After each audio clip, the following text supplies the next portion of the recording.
రామ్టాక్కి తిరిగి స్వాగతం.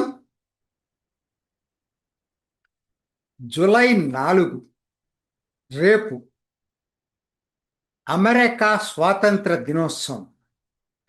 అమెరికా స్వాతంత్ర దినోత్సవాన్ని ప్రకటించుకుంది 250 సంవత్సరాల క్రితం జూలై 4వ తేదీ. నా చిన్నప్పుడు అమెరికా అనగానే మనకి అదో భూతం, నేరపూరిత దేశం, కాల్చుకొని చంపేసుకుంటుంటారు. ఇప్పుడు మన రోడ్డు యాక్సిడెంట్ల కన్నా ఏ దేశంలో ఎక్కువ లేవు. కానీ అలా ప్రచారం చేసాం. అట్లానే విచ్చలవిడితనం ఎక్కువ. ఇతర దేశాలకి విలనది అసలు మనకందరికి విలను, అందరిని ఆక్యుపై చేస్తుంది. ఇలా చిన్నప్పుడు బాగా ప్రచారాలు జరిగినాయి. అదే రష్యా చైనాల గురించి అలా జరగల. ఓ అద్భుతమైన దేశాలు.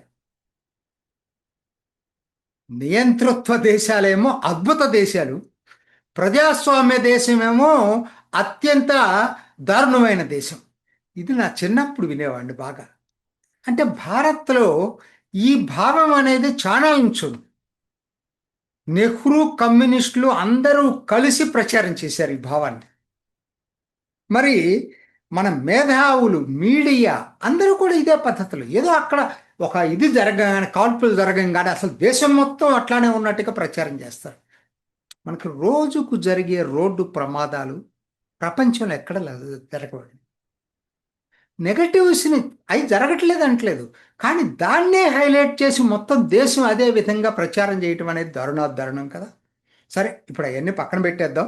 అసలు మనం ఇప్పుడు నా టాపిక్ ఏంటంటే, ఎందుకు అసలు దీన్ని గురించి మనం ఎందుకు చెప్పుకోవాలి? ఎన్నో దేశాలు స్వాతంత్రం పొందినాయి. 1776 జూలై 4న జరిగినటువంటి డిక్లరేషన్ ఆఫ్ ఇండిపెండెన్స్ గురించి మనమెందుకు దాన్ని వీడియో చేసుకోవాలి అనే దాని మీద ఇవాళ నా టాపిక్. కేవలం స్వాతంత్ర ప్రకటన కాదండి, కేవలం బ్రిటిష్ నుంచి విడిపోయి విముక్తి చెందిన దేశం కాదండి, ప్రపంచానికి అసలు స్వేచ్ఛా స్వాతంత్రాలు ప్రసాదించినటువంటి రోజు అది. ఆ రోజు వరకు ఎవరైనా చెప్పండి, ప్రపంచంలో ఎక్కడైనా రిపబ్లిక్ అనే పదానికి అర్థం ఉందా? రాజులు లేకుండా, నియంత్రణ లేకుండా ప్రజలే పాలించేటువంటి వ్యవస్థ ఉందా ఎక్కడైనా? 13వ శతాబ్దంలో వీటన్నిటికీ మూలం మ్యాగ్నా కార్టా వచ్చింది, నేను కాదంట్లా. అందరికీ చట్టం సమానము, రాజుతో సహా. ఓకే, మంచిదే. కానీ రాజుతో సహా ఎందుకు? అసలు రాజు ఎందుకు అసలు మనకి? అది మనం మర్చిపోతున్నాం. ఈ రోజుకి అక్కడ రాజరిక వ్యవస్థ ఉంది అంటే పుట్టుకతోటే ప్రివిలేజెస్ ఉన్నాయి. ఆ భావమే తప్పు కదా ప్రజాస్వామ్యంలో. పుట్టుకతోటే నీకు ప్రివిలేజెస్ ఇవ్వటం అనేది. మరి ఇంగ్లాండ్లో ఈ రోజుకి రాజు ఉన్నాడు. ఈ రోజుకి ఆ ఎల్డర్లీ సభ ఒకటి ఉంది, దాంట్లో ఉండే వాళ్ళందరూ లార్డ్స్ అంటారు ఈ రోజుకి కూడా. కాబట్టి మూలాలు ఉంటే ఉండొచ్చు, కానీ నిజమైనటువంటి ప్రజాస్వామ్య వ్యవస్థ అనేది, ఆధునిక ప్రజాస్వామ్యానికి స్ఫూర్తి ఏదైనా ఉందంటే అది 1776 జూలై 4. లిబర్టీ, ఫ్రెటర్నిటీ, ఈక్వాలిటీ ఈ పేరుతోటి అసలు స్వేచ్ఛా స్వాతంత్రాలు ప్రజలకు దొరికినటువంటి రోజు అది. దేశాలకు కాదు, ప్రజలకు దొరికినటువంటి రోజు. ఎందుకు ఈ మాట చెప్పాల్సి వస్తుందంటే, అసలు 1776 డిక్లరేషన్ ఆఫ్ ఇండిపెండెన్స్లో రాసినటువంటి పదజాలం చూసినట్టయితే ఇవాళ కదండి, ఇది 21వ శతాబ్దం కదా. నేను చెప్పేది 18వ శతాబ్దంలో.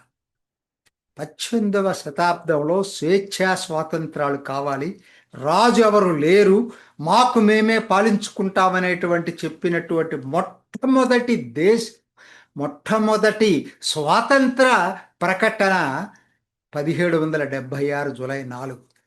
అందుకనే ప్రపంచ మొత్తం ప్రజాస్వామ్యానికి అది చాలా ఆధునిక ప్రజాస్వామ్యానికి. పురాతన కాలంలో ఉంటే ఉండొచ్చు మన దగ్గర కూడా, కానీ ఆధునిక ప్రజాస్వామ్యానికి స్ఫూర్తి అయినా, రోల్ మోడల్ అయినా, ఇన్స్పిరేషన్ అయినా అది ఒక్కటే. దాని ఆధారంగానే 1781లో వాళ్ళ కాన్స్టిట్యూషన్ రిపబ్లిక్ రాసుకున్నారు.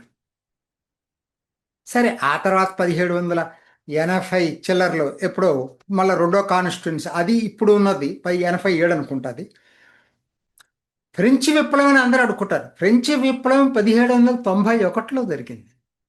ఫస్ట్ జరిగినటువంటి విప్లవం, ప్రజా విప్లవం ఏదన్నా ఉందంటే అది అమెరికా స్వాతంత్ర ప్రకటన.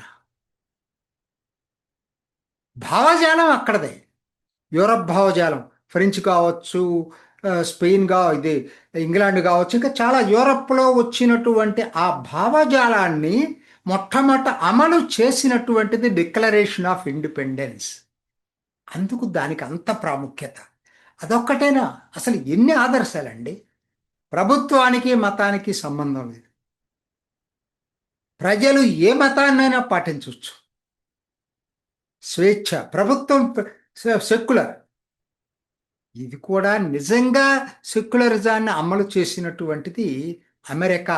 ఆ రోజు వారసత్వ హక్కులంటూ ఎవ్వరికీ లేవు. బ్రిటన్ లాగా మ్యాగ్నా కార్టా అమలు చేసి మళ్ళీ రాజుని కూర్చోబెట్టుకోలే. అదేంటి అసలు? అసలు వాళ్ళే స్వచ్ఛందంగా ఆ అధికారంలోకి మొట్టమొదట రెండు దఫాల అధ్యక్షుడిగా ఎన్నికైన జార్జ్ వాషింగ్టన్ మూడోసారి నేను ఉండనన్నాడు. ఎవరైనా అధికారం వస్తే వదిలిపెడతారా? నేను ఉండనన్నాడు. అదే సాంప్రదాయం కొనసాగింది. ఎక్కడో వరల్డ్ వార్ టైంలో అది ఎక్సెప్షన్ వచ్చినప్పుడు చివరికి రాజ్యాంగ సవరణ ద్వారా దాన్ని మార్చారు, అది వేరే విషయం, రూజ్వెల్ట్ టైంలో.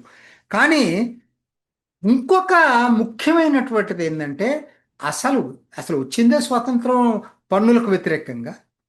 వాళ్ళు ప్రభుత్వం వాళ్ళ జీవన విధానంలో ప్రభుత్వ జోక్యం ఎంతో తక్కువగా ఉండాలని చెప్పి కోరుకున్నటువంటి ప్రజాస్వామ్య దేశం. ఆ రోజు నుంచి ఈ రోజు కూడా ఇవన్నీ ఎన్నో ఉన్నాయి చరిత్రలో. వీటిని మనం తీసుకోకుండా నెగటివ్ పాయింట్స్ని లేకపోతే అసందర్భమైన పాయింట్స్ని చెప్తాం మనం. కొంతమంది ఏం మాట్లాడుతున్నారు, ఏమి ఇచ్చారు, తెల్లవాళ్ళకి ఇచ్చారు, బానిసలకు ఇవ్వలేదు, మహిళలకు ఇవ్వలేదు. ఎప్పుడు మాట్లాడుతున్నారండి మీరు? 1776లో ఆలోచించుకోండి. కాలంతో పాటు వాళ్ళు మారారు. బానిసలకి తర్వాత స్వేచ్ఛ స్వాతంత్రాలు ఇచ్చారు. బానిసలు తిరుగుబాటు చేసి సాధించుకోవాలా. తెల్ల జాతీయుల్లోనే సివిల్ వార్ చేసి తర్వాత బానిసత్వాన్ని పోగొట్టుకున్నారు. మనకు లేదండి. మహిళలకు కూడా అంతే కదా. తర్వాత 1920లో ఓటింగ్ హక్కు ఇచ్చారు. ప్రపంచంలో ముందు ఇచ్చింది వాళ్ళే. కాకపోతే 1776లో ఇవ్వలేదు కదా. ఈ అర్థాలు అది ఆ వాదనలకి. ఏం మన దగ్గర లేదని? నా చిన్నప్పుడు మా ఇంట్లోనే ఉండేది, పాలేరులు ఉండేవాళ్ళు. అది ఒక విధంగా సెమీ కట్టుబానిస వ్యవస్థ కాదా? కాబట్టి ఒక దాన్ని, ఆ అంశాన్ని మీరు పాజిటివ్ ఆస్పెక్ట్స్ని విస్మరించి నెగటివ్ ఆస్పెక్ట్స్ని అదే అయినట్టుగా చెప్పటం అనేది మనకే మా కుహనా మేధావితనం అంటారు దీన్నే.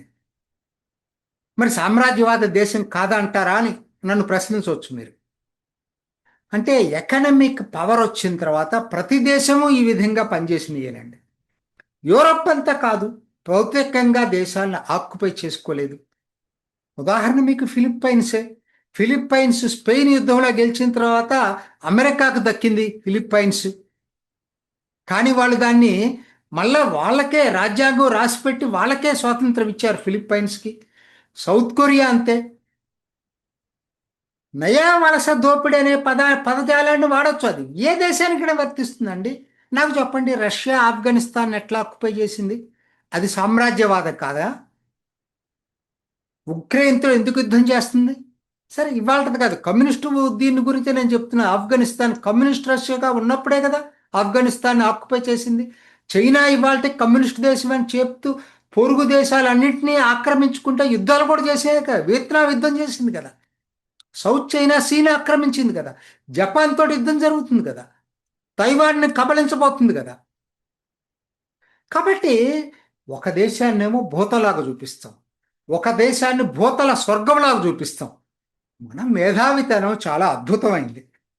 అసలు మనం ఎందుకు దీన్ని చెప్పాల్సి వస్తుందంటే, ఎన్నైనా చెప్పండి, ఫౌండేషన్స్ ఆఫ్ ఫ్రీడమ్ అనేది అమెరికా స్వాతంత్ర ప్రకటన నుంచే వచ్చింది. ప్రపంచం మొత్తం స్ఫూర్తి పొందింది దాని నుంచి. దానికన్నా ముఖ్యంగా 1791 బిల్ ఆఫ్ రైట్స్, రాజ్యాంగం 1787లో వచ్చిన ఇప్పుడున్న రాజ్యాంగం. ఇది రెండోది కరెక్ట్ చెప్పాలంటే. ఆర్టికల్ ఆఫ్ కాన్ఫెడరేషన్ అని ఫస్ట్ ఉంది 1781లో, యుద్ధం అయిపోయిన తర్వాత. తర్వాత 1787లో ఇప్పుడున్న రాజ్యాంగం వచ్చింది.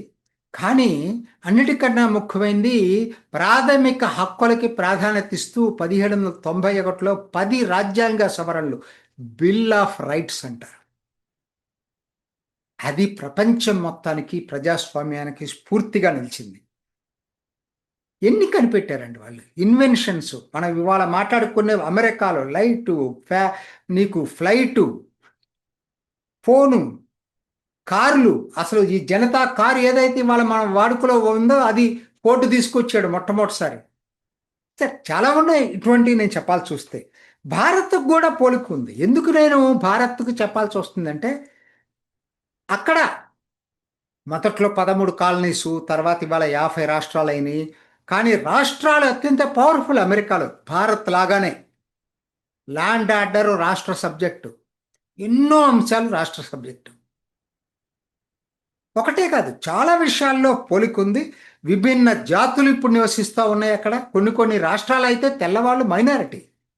కాలిఫోర్నియా లాంటి అతిపెద్ద రాష్ట్రం, అతి ధనిక రాష్ట్రం, తెల్ల జాతీయులు మైనారిటీ. ఇంకా చాలా ఉన్నాయి. ప్రజాస్వామ్యం మరి ఆ రోజు నుంచి ఈ రోజు కూడా ఎటువంటి ఒడిదొడుకలు లేకుండా 250 సంవత్సరాలు ప్రజాస్వామ్య దేశంగా ఉన్నటువంటిది. రాజులు లేని, నియంతలు లేని ఎన్నికైన ప్రభుత్వాలతోటి 250 సంవత్సరాలు నిర్విఘ్నంగా కొనసాగుతున్నటువంటి దేశం. Positive expect, be positive. మన భారతీయులకి ఇవాళ ఎంతో మందికి ఆశ్చర్యం ఇచ్చినటువంటి దేశం. మన ఇండియన్ డయాస్పోరా ఇవాళ మనకి భారత ఆర్థిక వ్యవస్థకి వాళ్ళే ప్రధానమైనటువంటి రెమిటెన్సెస్, ఫారిన్ నుంచి వచ్చే రెమిటెన్సెస్లో. ఒకటి కాదు, రెండు కాదు, చెప్పాల్సి వస్తే ఎన్నో పోలికలు ఉన్నాయి. అది ఇంకొకసారి నేను మొత్తం చెప్తా. ఎందుకంటే ఏమేమిటి అనేది చెప్పాలి, వీడియో సరిపోదు నేను చెప్పాల్సి వస్తే. కాకపోతే అందుకని నేను చెప్పేది ఏంటంటే, ఈ అమెరికా అంటే గుడ్డి ద్వేషాన్ని 2-3 జనరేషన్స్ చూసామండి. అసలు మాకు తెలియదు.